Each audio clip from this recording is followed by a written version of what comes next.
안녕하세요. 안녕하세요. 반갑습니다. 반갑습니다. 사랑합니다. 어느덧 5월이 됐습니다. 5월을 계절의 여왕이라 부르고요. 미국의 뭐 대학교나 이런 데에서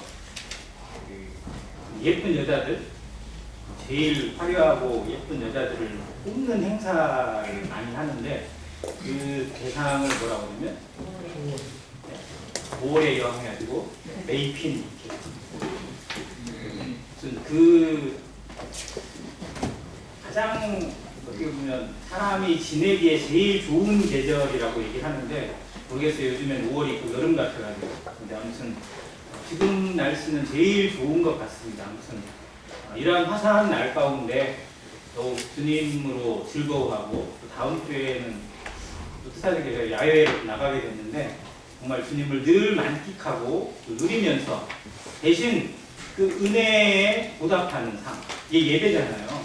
이게 정말 어디 일상이 예배가 되고 삶이 예배가 되는 안행교회 성도 되시기를 간절히 바랍니다.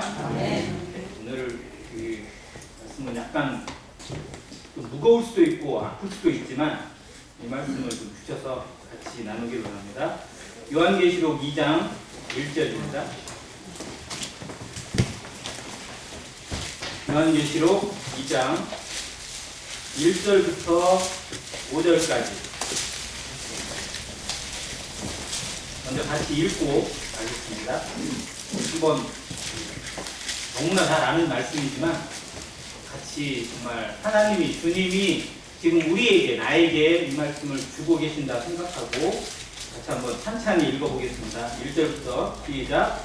에베소 교회 사자에게 편지하라. 오른손에 있는 7별을 붙잡고 7 금포대 사이를 거니시는 이가 이르시되 내가 내 행위와 수고와 내 인내를 알고 또 악한 자들을 용납하지 아니하는 것과 자칭 사도라 하되 아는 자들을 시험하여 그의 거짓된 것을 내가 드러낸 것과 또 내가 참고 내 이름을 위하여 견디고 게으르지 아니하는 것을 아노라. 그러나 너를 책망할 것이 있나니 너의 처음 사랑을 버렸느니라. 그러므로 어디서 떨어졌는지를 생각하고 회개하여 처음 행위를 가지라. 만일 그리하지 아니하고 회개하지 아니하면 내가 내게 가서 내 숫대를 그 자리에서 옮기리라. 아멘. 감사합니다. 계시록 7교회 중에 첫 번째 교회인 에베소 교회 하면 누구나 다 떠올리는 단어가 처음 사랑입니다. 그래서 오늘 말씀의 제목을 같이 한번 해주세요. 우리는 처음 사랑을 버리지 않았는가? 갈수록 소리가 약해지시는 것 같아요. 조금 자신이 없어도 큰 목소리로 다시 한번 해주세요. 우리는 처음 사랑을 버리진 않았는가?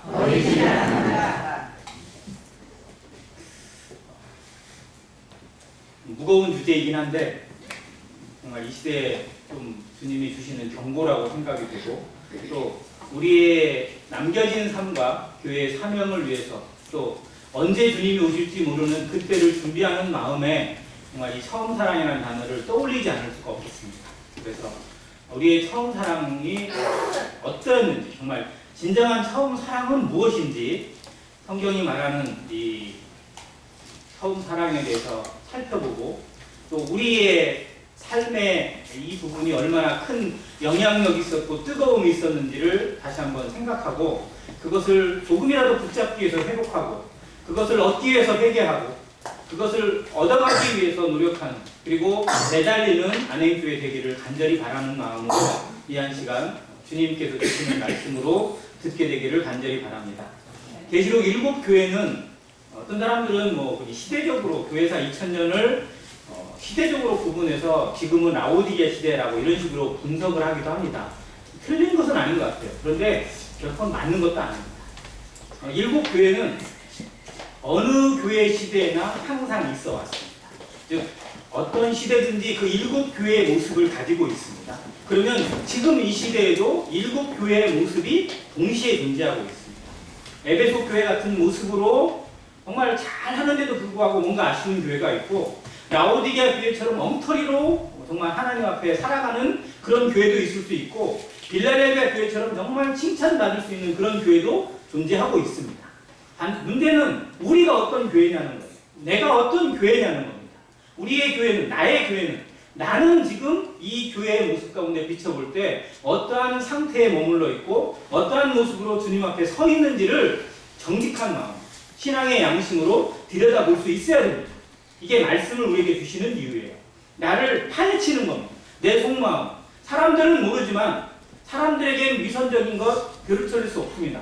속이면 언제든지 속일 수 있어요. 그러나 하나님은 속이지 못합니다. 하나님의 말씀을 우리는 속일 수는 없습니다. 그래서 말씀이 우리 가운데 비춰졌을 때 정말 우리의 양심이 다시 회복되고 내가 하나님 앞에 어떠한 교회의 모습으로 서 있는지를 다시 한번 생각나게 하시기를 원하고, 정말 에베소 교회 모습처럼 그 처음 사랑을 버린 교회의 아쉬움은, 그런 성도의 아쉬움은 나에겐, 우리에겐 없는지 느껴보기를 간절히 원합니다. 먼저 이 에베소 교회에 말씀하시는 주님의 모습을 이 2장 1절에 이렇게 기록했습니다. 오른손에 7뼈를 붙잡고 7 금촛대 사이를 다니시는 분입니다. 자, 1장에서 이걸 약간 설명해 주고 있는데, 7별은 뭐라고 되어 있냐면 7교회의 사자로 되어 있어요. 즉 하나님의 몸된 교회를 책임지고 또 그것을 리딩해가는, 그 시대는 사도죠. 그런 사도들을 붙잡고 계시는, 뭘로 붙잡아요? 오른손으로. 즉 몸된 교회의 리더나 장로나 사도나 그 어떤 일꾼들을 붙잡고 계시는 분이 바로 주님이십니다. 그의 능력으로, 그의 지식이나 그의 재능으로 교회가 서지고 교회가 이루어지는 것이 아니라 그들을 붙잡고 계시는 주님의 권능 가운데 있습니다. 그래서 붙들림을 늘 받는 모습이 정말 우리에게 중요합니다. 성도는 하나님의 손에 붙들림을 받지 못하는 순간에 그냥 깨집니다. 교회는 그 순간에 와야 됩니다. 그래서 우리가 정말 주님의 오른손에 붙들림을 받고 주님이 말하게 하시고 주님이 행하게 하시는 대로 이루어지는 모습 가운데 있어야 됩니다. 그리고 주님은 손에 붙잡고만 계신 게 아니라 그 사이를 다니고 계세요. 우리 사이를 다니고 계시고 이 안에 정말 언제나 그 불꽃 같은 눈으로 바라보시면서 때로는 안타까운 모습으로, 때로는 정말 엄연한 모습 가운데 우리를 살피고 계십니다. 그 주님을 두려워할 수 있어야 돼요.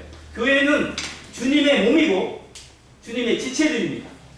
몸된 교회의 머리로 계시고 머리 대신 예수 그리스도께서 우리를 주관하고 계시는 사실을 한순간도 잊어서는 안 됩니다. 이 교회의 가장 큰 원칙이에요. 교회의 비밀 중에 제일 큰 원칙은 뭐냐면 하나님의 집임과 동시에 그리스도의 몸입니다. 그리고 예수 그리스도는 그 몸된 교회에 뭐가 되세요? 머리로 계세요. 머리가 있는 이유는 뭐죠? 머리가 왜 있어요, 몸에? 모든 걸 통제합니다. 모든 걸 지시하고 모든 걸 지각하고 모든 걸 알고 그 가운데 명령을 내리는 것이 머리입니다. 그래서 머리 대신 예수 그리스도를 통해서 우리가 움직이고자 할 때, 즉 순종이 나타나고자 할 때 교회가 교회다워지고 교회를 통해서 하나님이 영광을 받을 수 있습니다. 몸이 따로 놀기 시작하면, 몸이 각자 분리되기 시작하면 그건 더 이상 몸이 아닙니다. 그래서 이 원칙을 통해서 교회에게 말씀하고 계세요. 자, 에베소 교회는 칭찬이 많습니까? 책망이 많습니까? 정직하게 말씀해 주세요. 칭찬이 많아요? 책망이 많아요? 칭찬이 많습니다. 칭찬은 2절씩이나 돼요. 있잖아요. 내용도 되게 길어요. 그러니까 칭찬이 많습니다. 근데 대부분 칭찬은 생각 안 해요. 칭찬은 그 책망 한마디에 다 잊어지는 것 같아요. 근데 우리 주님 그렇게 판단하지 않습니다. 우리가 행하는 것 중에 정말 우리 주님 앞에 책망 받을 거면 많이 생각나죠? 주님 앞에 섰을 때, 주님의 심판대 앞에 섰을 때, 나는 떳떳하게, 정말 감사합니다! 라고 두 손 번쩍 들고 일본으로 나가실 수 있는 분. 나는 당당하다. 근데 뭔가 주님 앞에 섰다고 생각하면 쩔리는 것만 생각나고 부끄러운 것만 생각나고 그럴 수도 있을 것 같아요. 그래서 에베소 교회를 생각하면 다른 거, 잘한 거는 별로 다 사라지고 그냥 책망만 우리에게 많이 떠오르는 경우가 있어요. 근데 이것도 저는 합당하지 않다고 생각해요. 칭찬은 칭찬이에요. 그래서 칭찬은 마땅히 칭찬받습니다. 주님은 공의로 심판하시면서 칭찬할 건 반드시 칭찬하십니다. 잘한 것은 잘했다고 분명히 말씀하세요. 그리고 동시에 잘못한 것, 책망받을 것에 대해서도 반드시 책망하십니다. 그래서 주님 앞에 정말 속임이 있을 수도 없고 속여서도 안 될 뿐만 아니라 정말 우리의 있는 모습 그대로 나아갈 수 있는 교회로 서야 합니다. 그들은 많은 칭찬을 받았어요. 그리고 그 칭찬의 내용들 곳곳이 정말 아름답습니다. 여기 보면 우리가 정말 부러워야 될 것들이 너무 많아요. 자, 인내가 있습니다. 그리고 악한 자들을 용납하지 않는 단호함이 있습니다. 믿음이 있어요. 그리고 거짓된 것을 분별하는 지혜도 있습니다. 그리고 이름을 위하여 견디고 게으르지 않습니다. 정말 열정을 가지고 섬겼던 교회이고 그런 성도들입니다. 당연히 칭찬을 받아야 돼요. 이런 모습은. 그런데 그러나 너를 책망할 것이 있다고 하시면서 하신 말씀이 모든 걸 다 뒤집어 엎을 만큼 큽니다. 이 한마디에, 이 한 말씀에 실상은 모든 게 다 뒤집어져 버렸어요. 그래서 에베소 교회는 칭찬이 사라질 것처럼 보입니다. 너무 희석이 되어버렸어요. 왜냐하면 이 책망이 아무리 생각해도 너무 커요. 그리고 이 책망 앞에 모든 성도들이 다 찔려요. 나는 처음 사랑을 절대 버리지 않았다. 나는 오히려 처음 사랑이 더 뜨거워졌다. 라고 말할 수 있는 성도님 계시면 손 한번 들어주시죠. 정말 저는 이런 성도들이 많아야 된다고 생각해요. 나는 처음 사랑을 버리지 않았다. 나는 버린 적도 없고 지금 더 뜨거워졌다. 근데 그게 정상 아닌가요? 처음 사랑이 식어지는 게 아니고 사라진 게 아니고 버린 게 아니고 그 처음 사랑을 늘 기억하면서 더 새로워지고 더 뜨거워지고 더 나날이 가는 게 더 정상 아니에요? 그게 성령이 우리에게 주관하시고 성령의 역사 아닌가요? 그게 교회다운 교회 아닐까요? 그런데 실제로 에베소 교회가 그런 것처럼 우리도 이 말씀 앞에 늘 찔림이 되고 부끄러울 수밖에 없는 그런 모습이 있습니다. 그러면 계시록이 말씀하고 있는, 아니 성경이 말하고 있는 처음 사랑과 우리가 생각하고 있는 처음 사랑이 같은 건지 한번 보시기 바랍니다. 우리 처음 사랑하면 어떤 걸 많이 떠올리세요? 처음 구원받고 정말 다른 거 다 안 보이고, 그죠? 다른 거 생각이 안 돼요. 오직 교회, 오직 복음, 오직 성도, 여기에 그냥 목숨 걸고 그냥 모이기를 그냥 차도 없는데 장로 모임을 하다 보면 거기에 한 60년 된 분들도 있고 50년 넘은 분들이 꽤 많아요. 이분들 얘기하면 주로 어떤 거 얘기할까요? 70년 된 어때? 80년 되는 어때? 이런 얘기 주로 하세요. 그러면 그게 거짓말이에요? 아니 실제로 그렇게 하셨어요. 그런데 지금은 그렇게 못하고 있는 것에 대해서 어떻게 보면 참 안타깝긴 하지만 그냥 그 시절에는 아무 막힘이 없었죠. 길도 막히고 차도 막히고 모든 게 막히는데 어떻게 보면 상황은 점점 막히는데 오히려 성도들의 열정은 전혀 막히지 않은 고속도로 뚫렸어요. 근데 지금은 모든 게 뚫려 있어요. 다 뚫려 있어요. 차도 뚫려 있고 길도 잘 뚫려 있고 그리고 성도들의 삶도 다 뚫려 있어요. 근데 오히려 더 막혀 있어요. 근데 이런 부분을 많이 성도들이 생각을 하더라고요. 열정이 식어버리고 사랑이 식어버리고 또 모이는 어떤 그런 뜨거움이나 또 성도를 향해 어떤 그런 간절함이 점점 사라지는 것에 대해서 이야기를 하죠. 그것도 처음 사랑이 맞겠죠. 근데 이 계시록에서 말씀하고 있는 성경이 말하고 있는 처음 사랑을 우리는 좀 더 잘 알아야 될 것 같습니다. 그래서 헬라어 원어를 한번 찾아봤어요. 처음 사랑, 이 처음 사랑에 대해서 첫사랑이라고 흔히 표현하는데 정확한 표현은 아닌 것 같아요. 처음 사랑이 더 맞습니다. 그리고 이 처음이라는 단어, 처음 이것에 대해서 우리가 좀 알아야 될 게 헬라어로 프로토스라는 단어가 쓰였는데 이게 무슨 뜻이냐면 첫째의 뜻이에요. 첫째. 그리고 달리 표현하면 최고의 뜻이에요. 최고. 그러니까 처음 사랑을 달리 해석을 하면 뭐냐면요. 최고의 사랑. 옛날 내가 처음에 가졌던 사랑이라는 의미가 아니고요. 절대적 사랑이라는 의미예요. 최고의 사랑. 다른 무엇과도 절대 비교할 수 없는 가장 최고의 사랑. 그러니까 이건 내게에서 오는 게 아니고 내가 만들어낸 사랑이 아니고요. 위에서 온 사람을 의미해요. 근데 우리는 내가 했었던 것, 내가 뜨거웠던 것, 내가 했던 것, 내가 열심히 했던 것, 내가 정말 거기에 매달렸던 것, 이것을 처음 사랑이라고 생각하는 경우가 있습니다. 근데 진짜 성경이 말하는 처음 사랑은 내가 만든, 사람이 만들어낸 사랑이 아니라 위로부터 온 그 사랑이에요. 그래서 헬라어를 이 부분, 네가 처음 사랑을 하는 이 부분에 대해서 뭐라고 되어 있냐면, 전치사 호가 두 번이 쓰여 있어요. 호 아가페. 이해되시죠? 호 아가페. 그리고 쉬라는 단어가 너의라는 뜻이거든요. 그리고 호 프로토스로 되어 있어요. 호가 두 번 쓰였습니다. 이 호를 뭐라고 생각하냐면 그라고 해석을 했어요. 그러니까 그 사랑, 그리고 너의 그 최고의, 이런 뜻이에요. 그러니까 너희가 가진 그 최고의 그 사랑이라고 표현을 해야 정확한 번역이 됩니다. 그러면 이 사랑이 도대체 뭐냐?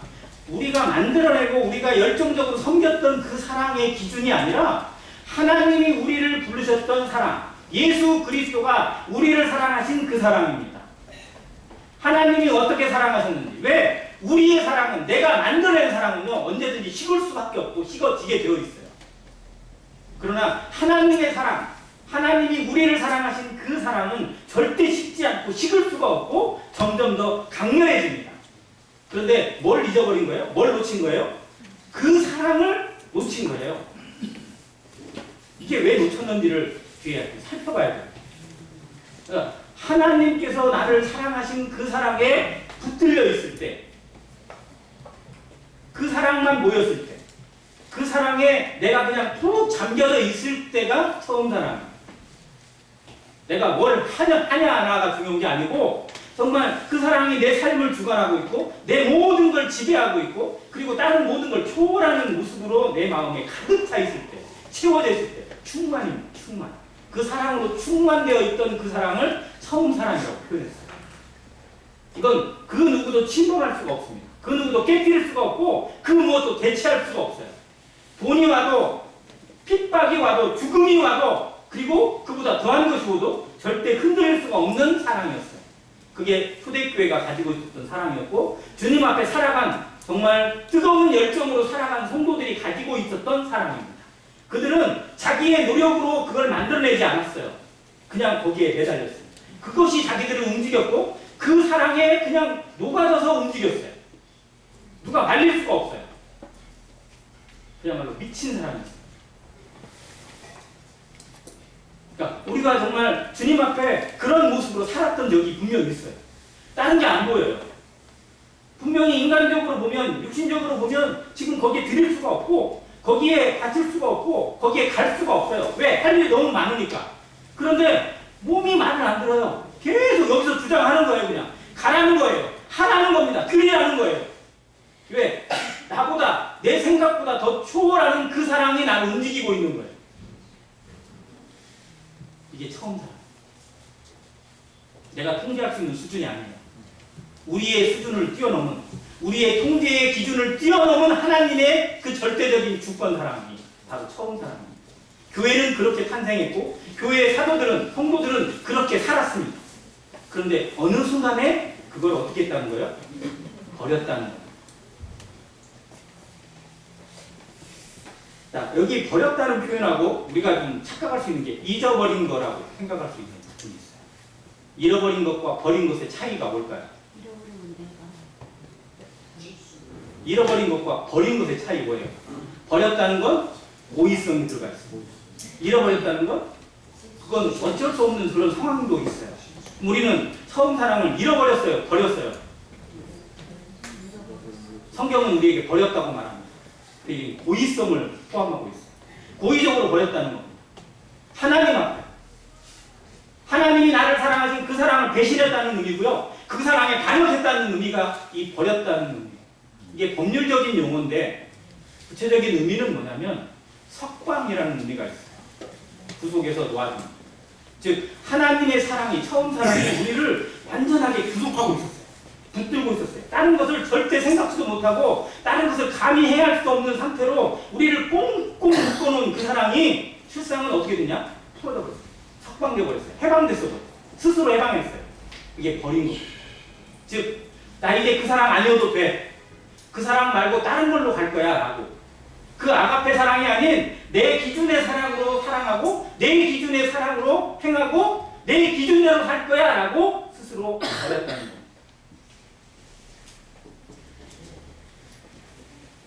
저는 이것을 곰곰이 생각하다가 왜 이런 일이 주어졌을까? 왜 이런 사태가 왔을까? 왜 이런 상황으로 하나님이 경고하셨을까? 왜 그들에게 처음 사랑을 버렸다고 단호히 책망하셨을까? 심지어 이 책망이라는 단어 속에 들어있는 의미가 단지 너를 손가락질한다, 너를 나무란다는 의미 아니고요. 실상은 의미가 뭐냐면 반대해서, 대적해서라는 의미예요. 책망이라는 의미가. 즉 그들이 에베소 교회가, 이 교회가 누구를 대적해서 서 있다는 거예요? 하나님을 대적해 있다는 거예요. 처음 사랑을 버리는 것에 대해서 하나님이 뭐라고 평가하시냐? 하나님을 등졌다는 겁니다. 하나님과 맞섰다는 거예요. 하나님과 맞서고 있는 상태를 처음 사랑을 버렸다고 하는 표현으로 책망하십니다. 과연 우리는 처음 사랑을 버리진 않았는지, 나는 정말 처음 사랑에 붙들려 살아가고 있는지를 다시 한번 생각나게 하시는 말씀입니다. 놔두기를 좋아합니다. 간섭받는 걸 싫어하고 통제되는 걸 싫어합니다. 그게 자유라고 생각해요.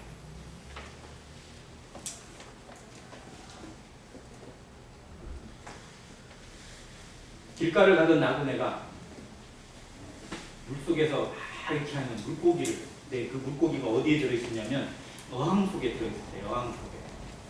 어항 속에 들어가지고 어떻게 보면 답답하죠.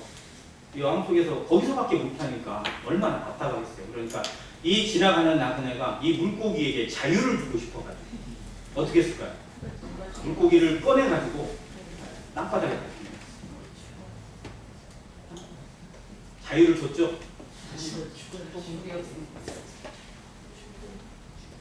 자기 딴에는 자유를 줬다고 생각했는데 실상은 물고기에는 뭐가 됐느냐? 죽음이 됐습니다. 처음 사랑을 버렸다는 의미가 그렇게 해석됩니다. 내게 자유를 주기 위해서 내가 좀 더 편해지고 내 어떤 것을 더 추구하고 내 생각을 더 이루기 위해서 물 대신 생명의 근원된 예수 그리스도에서 빠져나와서 그냥 내 마음대로 있는 상태. 근데 그게 실상은 죽음의 상태. 우리의 생명은 최초의 생명도 하나님께로부터 왔고 다시 얻는 거듭난 생명도 하나님께로부터 왔습니다. 우리의 생명은 하나님을 떠나서는 절대 존재할 수가 없고 존재해서도 안 되는 것입니다. 그런데 가끔씩 우리는 하나님의 통제가 아닌 내가 통제하고 싶은, 하나님이 나의 머리가 되신 게 아니라 내가 머리 되어 살아가고 싶을 때가 일어나요. 이게 죄의 본성 중에 하나거든요. 이게 늘 창세기 3장을 늘 묵상해야 합니다. 죄의 그 근본, 사단이 어떻게 속였는지, 그 속임에 어떻게 넘어갔는지. 마귀가, 사단이, 뱀이 여자에게 뭐라고 했어요? 너희가 그것을 먹는 날에는 어떻게 된다? 잘 생각하세요. 너희 눈이 밝아져. 그죠? 그리고 뭐처럼 된다? 하나님처럼 된다고 했어요. 자, 이 두 가지가 들어있습니다. 첫 번째는 눈이 밝아지는 것. 두 번째는 누구처럼 된다? 하나님처럼 된다. 자, 그런데 눈이 밝아진다. 맞아요? 틀려요? 맞습니다. 그건 맞아요. 그러니까 사단은 100% 거짓말로 우리를 넘기지 않아요.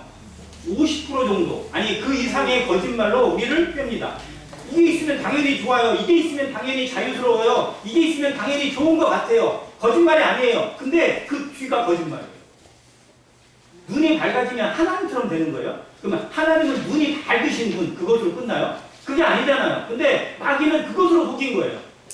네가 눈이 밝아져서 하나님처럼 된다. 그러니까 먹어라 라는 거예요. 우리는 그 말에도 속아가요. 결과를 예측하지 못하기 때문에. 그것이 얼마나 큰 죽음인지, 얼마나 큰 멸망인지, 얼마나 큰 실패인지를 모르기 때문에 속아 넘어가요. 그런데 한 번 속으면 그만인데, 그리고 더 안 속아야 되는데 어때요? 또 속고 또 속고. 사기꾼한테 3번 당하면 실상은 누구 잘못이에요? 사기꾼한테 3번이나 속았어요. 그러면 사기꾼도 잘못이지만 그 사람도 실상은 잘못이잖아요. 그러면 우리는 마귀의 거짓말이나 속임수에 난 3번 이상 속은 적이 없다. 자신 있게 말할 수 있는 성도 있으세요? 나는 내 자존심이나 내 생각이나 내 고집이나 이것 때문에 하나님의 뜻을 거스리고 몸된 교회의 어떤 그런 것을 거스리고 성도의 마음을 아프게 한 적이 난 3번은 절대 안 넘는다 라고 말할 수 있는 성도 있다면 그건 정말 잘하시는 거라고 저는 칭찬하고 싶습니다. 그런데 우리도 사기꾼에게 그렇게 속는 사람을 바보라고 하는데 정말 우리도 그 바보처럼 계속 속고 또 속는 경우가 너무 많다는 거예요. 처음 사랑을 버렸는지 어쩌는지도 잊어버린 채 살아갈 때가 있고 그것이 얼마나 심각한 것인지도 모른 채 살아갈 때가 있어요. 이래도 되는 거죠. 그래서 지적하십니다. 성경은 우리에게 말씀하세요. 그러나 너를 책망할 것이 있나니 너의 처음 사랑을 버렸느니라. 네가 나에게서 스스로 떨어지기를 나에게서 떨어져도 된다고 스스로 선언했느니라. 하나님에게서 떨어진 사람, 하나님에게서 멀어진 인생 이게 뭐예요? 뭐만 남아요? 심판밖에 안 남습니다. 우리는 하나님 앞에 강제적으로 붙들려졌어요. 내가 원해서 하나님 제발 나를 붙들어주세요라고 해서 붙들린 게 아니라 하나님의 주권적인 부르심에 붙들려졌는데 그걸 내 스스로 끊어내겠다는 거예요. 내 스스로 독립하겠다는 겁니다. 이게 처음 사랑을 버린 거예요. 이게 정말 죄가 아닌지 이게 정말 하나님 앞에 반역죄가 아닌지 곰곰이 생각하셔야 됩니다. 죄에서 구원받지 못한 인생이 죄 가운데 사는 건 지극히 당연해요. 그냥 아직 소경이니까 소경이 걸어가는데 제대로 걸어갈 수 없는 게 당연하죠. 그런데 눈을 뜬 사람이 완전히 떴다고 한 사람이 이상하게 가고 엉뚱한 길로 간다면 그건 얼마나 문제잖아요. 근데 우리가 그런 길로 가고 있다는 사실을 에베소 교회를 통해서 지적하고 계십니다.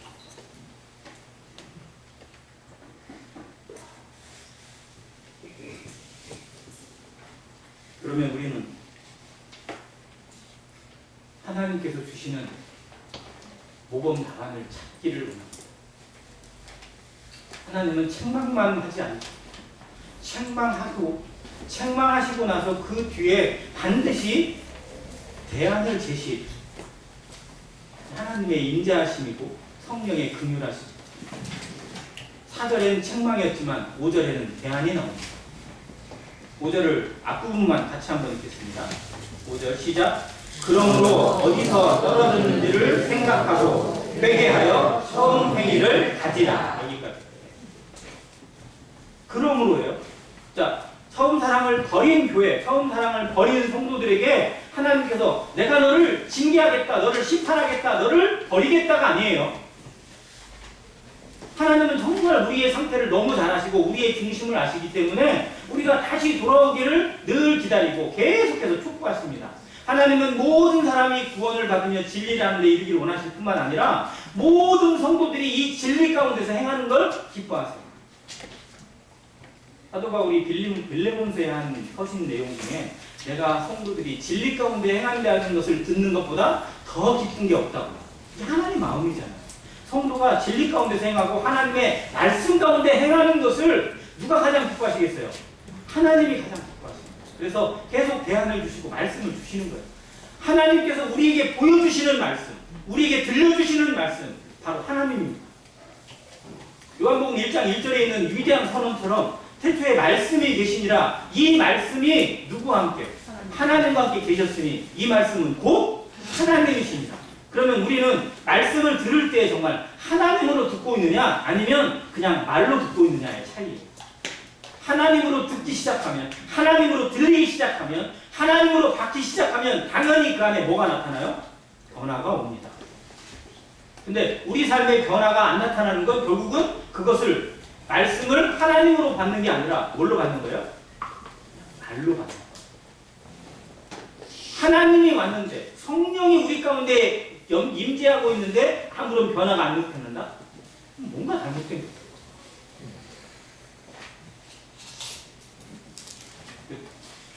보약 중에 제일 좋은 보약이 뭐예요? 요즘 막 건강보조식품이나 이런 것들 많잖아요. 그 중에 제일 효과 좋은 거 혹시 뭐예요? 전부 다 아마 다를 거예요. 회사별로 막 우리께 최고라고 할 수 있으니까. 근데 정말로 그냥 엑기스 중에 엑기스 같은 그런 약을 딱 먹었어요. 그러면 몸에 반응이 와요, 안 와요? 안 와요? 나는 전혀 안 오는데? 뭐 이런 사람 있어요?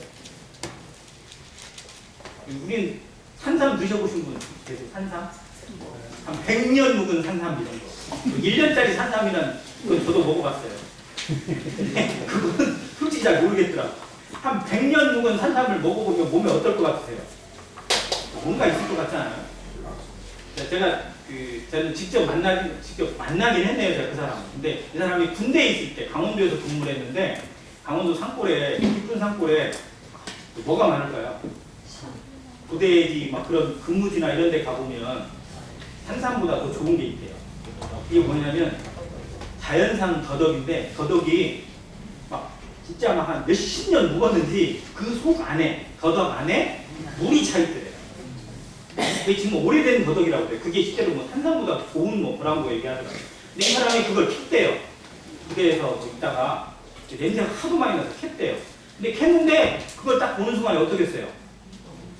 자, 대대장한테 갖다 준다. 아니면 내가 먹는다. 내가 먹어야죠. 뭘 대대장한테 갖다 주고 이상하다. 이 사람이 먹었어요. 그걸. 근데 먹고 나서 어떻게 됐느냐? 그냥 졸도해버렸대요. 진짜로.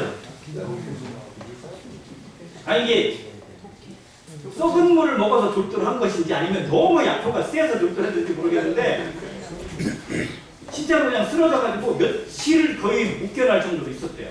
근데 나중에 일어나고 나서 몸에 정말 자기도 모르게 이 사람이 진짜 사고를 많이 당했거든요. 막 그 트럭 같은 걸 운전하다 보니까 대형 사고도 나고 그랬는데요. 그렇게 사고가 났는데도 몸이 다시 멀쩡해지고 하는 그런 것들을 보면서 그 효과를 내가 지금 보는 것 같다라고 이야기하더라고요.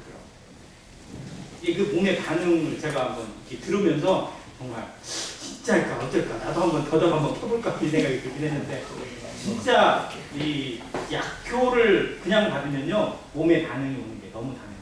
그러면 그 사람이 먹은 더덕의 반응보다 하나님의 말씀의 효과는 하나님의 말씀의 에너지는 상상을 초월합니다. 왜? 천지를 창조하신 하나님이시니까. 그런데 그 약효를 먹었는데 그 약효를 받았는데도 우리 몸에 전혀 반응이 없고 이 영적인 삶이 나타나지 않는다면 그건 말씀이 잘못된 거예요? 내가 잘못된 거예요? 내가 잘못된 거예요. 아무리 좋은 걸 먹여도 아무 반응이 안 나타나는 거 이게 뭐냐면 죽은 거예요. 우리의 영이 실상은 하나님 앞에 온전하게 살리지 못한 증거이기도 합니다. 그래서 정말 이 말씀을 다시 한번 생각하고 이 대안을 늘 깊이 생각하시기 바랍니다. 첫 번째, 어디서 떨어졌는지를 보아라. 생각하라는 겁니다. 첫 번째 단계는 생각하는 겁니다. 성경에 생각하라는 단어를 잘 생각해 보면 연결이 돼요. 그러므로 너희는 어떤 자였는지를 생각하라. 에베소서 2장에 분명히 말씀하셨잖아. 그러면 너희는 그때 뭐였고 너희가 이런 형편없는 존재였는데 하나님이 너를 이렇게까지 부르셔서 이런 교회가 되게 하고 하나님의 비밀이 되고 번복이 되게 하신 것을 생각하라는 겁니다. 그래서 생각하는 자는 뭐하지 않을 수 없다. 믿지 않을 수 없다. 자, 두 번째, 생각하는 자는 뭐하지 않을 수 없다. 감사하지 않을 수 없다. 그리고 여기서 나와 생각하는 자는 뭐하지 않을 수 없다. 회개하지 않을 수 없다. 이 세 가지를 생각하시다. 생각하는 자는 믿게 되어 있습니다. 생각하기 깊어지면요 하나님 말씀이나 성경에 대해서 깊이 생각하잖아요. 반드시 믿어지게 되어 있습니다. 믿지 않는 사람은요 실상은 생각 안 하는 거나 마찬가지. 말씀에 집중하면 정말 그런가 하고 살펴보면 믿을 수밖에 없어요. 그게 하나님 말씀의 능력입니다. 두 번째, 생각하는 사람은 감사하지 않을 수 없어요. 그래서 영어 think하고 thank가 어원이 같아요. 자, 세 번째, 여기서는 생각하면 자기 자신을 돌아보고 뭐 하게 돼 있어요? 회개하게 돼 있어요. 생각하고 회개하라는 겁니다. 회개하라.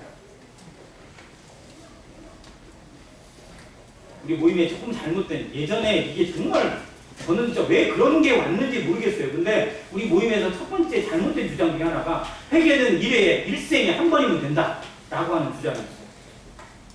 자기 구원받는 회개는 당연히 일생에 한 번이면 되죠. 그런데 삶에서 나타나는 회개는 언제까지?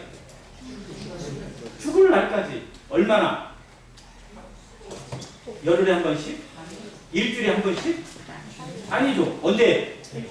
수시로 매일같이.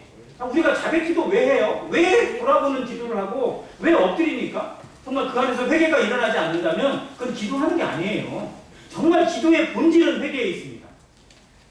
기도는 뭘 요구하는 게 아니에요. 이 요구하는 기도는 어떻게 보면 잘못 배운 기도 중에 하나입니다. 기도는 내가 하나님 앞에 정말 얼마나 미끄러졌는지를 늘 생각하고 회개하는 것에, 그래서 회복을 위해서 하는 기도가 가장 아름답고 합당합니다. 여기서 회개하라는 거예요. 내가 얼마나 떨어졌는지를 생각하고 회개하라. 또 생각하면 회개하게 되어 있습니다. 생각 안 하니까, 생각 자체를 하지 않으니까 회개도 필요 없다고 느끼는 겁니다. 그래서 회개하라는 거예요. 회개하라. 그리고 회개가 나타나면 그 다음 나타나는 게 뭐예요? 세 번째 단어가 뭐예요? 생각하고 회개하여 뭐하라? 가지라요. 가지라. 근데 뭘 가지라는 거예요? 처음 행위를 가지라는 거예요. 처음 행위하고 처음 사랑하고 달라요? 그러니까 처음 사랑은요, 그냥 우리의 머리로 채워지는 사랑이 아니에요. 뭘로 채워지는 거예요? 우리의 삶으로, 내 행동으로 모든 것을 주관하는 사랑이었어요. 우리의 삶과 모든 것들이 그 사랑 안에 붙들려서 살아갔고, 그 사랑 때문에 살아갔고, 그 사랑 때문에 내가 존재했던 거예요. 근데 그걸 버린 거예요. 그래서 사랑을 회복하면, 그 처음 사랑을 회복하게 되면 뭐가 회복되느냐? 삶이 회복되고 행위가 회복돼요. 그래서 이게 원어에서는 뭐라고 되냐면 처음에 그 최고의 행위를 만들어라고 돼 있어요. 근데 내가 만드는 게 아니라 사람이 나를 만들어낸 거야. 고린도후서 5장 17절을 우리는 너무 좋아합니다. 누구든지 그리스도 안에 있으면 새로운 피조물이라. 이전 것은 지나갔으니 보라 새 것이 되었도다라고 말합니다. 근데 그 전에 뭐가 우리를 강권하신다고 되어 있어요? 그리스도의 사랑이 우리를 강권하십니다. 이 강권이라는 의미하고 처음 사랑의 의미가 같습니다. 강권은 뭐예요? 강제적으로 끌고 가는 거예요. 그러면 그리스도의 처음 사랑은 우리를 어떻게 했어요? 강제적으로 끌고 가셨어요. 정말로 믿기를 거부하고 있거든 나에게 그 믿음을 주실 뿐만 아니라 정말 내 의지로는, 내 습관으로는 그런 헌신이나 그런 봉사나 그런 사랑이나 수고를 감히 할 수 없는데 그것을 어떻게 보면 주님의 주권하에서 강제적으로 이루어내셨어요. 그래서 자랑할 수가 없었어요. 내가 한 거야 라고 자랑을 못해요. 왜? 그냥 붙들려서 간 거니까. 눈에 그것만 보였으니까. 지금 생각해보면 진짜 철도 없었어요. 그 시대에 80년대 혹은 뭐 70년대 신앙생활 했으면 다 아시겠지만 그 시대에 뭐 제대로 집을 가지고 계신 분도 없었고 자기 자가용을 가지고 있는 분도 별로 없었어요. 근데 그 집에 뭐가 좋다고 막 밤새도록 가가지고 그냥 깐나내기가 그냥 옆에서 그냥 찌그러서 이렇게 자고 있는데 거기서 막 신나서 교제하고 있고 먹을 것도 별로 없는 그 집에서 뭐냐 뭐 먹을 걸 다 끄집어내게 만들고 막 참 지금 생각해보면 진짜 어이가 없는데 그때 그 교제는 지금 생각해서 잊을 수가 없고 그때 그 사랑은 두고두고도 잊을 수가 없고 아니 우리도 못 잊지만 주님도 못 잊으실 거예요. 근데 어느 순간에 우리는 습관적으로 바뀌었어요. 저는 이 습관이라고 생각했어요. 그래서 형식에 치우치고 습관에 머물러 있는 순간에 성도는 처음 사랑을 버리게 돼요. 아, 예배 드렸으니까 뭐 했으니까 우리 할 바를 한 것 같아. 그렇게 생각했어요. 정말 우리가 주일날 참석했으니까 헌금했으니까 그 시간으로 참석했으니까 나 할 바는 다 한 거라고 생각했어요. 정말 우리가 그렇게 스스로 인정하고 싶으세요? 하나님이 나를 위해서 드리시고 그리스도가 나를 위해서 지금도 어떻게 드리고 계시고 어떻게 수고하고 계시고 얼마나 엎드리고 간절하게 계시는지를 생각하면 우리가 이렇게 생각할 수 없고 이렇게 행동하는 것이 죄악이라는 것, 반역이라는 것 인정하지 않을 수가 없습니다. 그래서 이걸 생각하라는 거예요. 그리고 그 앞에 내가 정말 형식적으로 움직였던 것들을 회개하고 정말 이래서는 안 되는 걸 알면서도 그렇게 살아갔던 내 이 모습을 회개해야 됩니다. 그리고 그걸 다시 붙잡아야 돼요. 그렇지 않으면이라고 말씀했습니다. 너희가 만일 그리하지 아니하고 회개하지 않으면 내가 내게 가서 내 촛대를 옮기리라 경고하셨습니다. 촛대를 옮기시는 하나님 얼마나 무서운지 생각하셔야 돼요. 우리의 촛대는 옮겨지지 않고 있는지 정말 우리의 촛대는 굳건한지 내 신앙의 그 기초는 정말 흔들리지 않고 있는지 우리 교회의 이 모습은 정말 앞으로가 비전이 있는 것인지 깊이 생각해야 됩니다. 그래서 그 책임이 장로들에게만 있지 않고 모든 성도들에게 주님이 말씀하시는 이 말씀을 붙잡고 정말 처음 사랑을 회복하고 처음 행위를 가지는 안행교의 모습으로 주님 앞에 서게 되기를, 그리고 그 주님 앞에 정말 잘할 거다, 착하고 충성된 종이라고 칭찬받게 되는 안행교회 모든 성도들 되시기를 간절히 바랍니다. 여기 한번, 우리 교사는 아닙니다만 구원받은 연수가 10년 안 된 분 계세요? 10년이 안 된 분.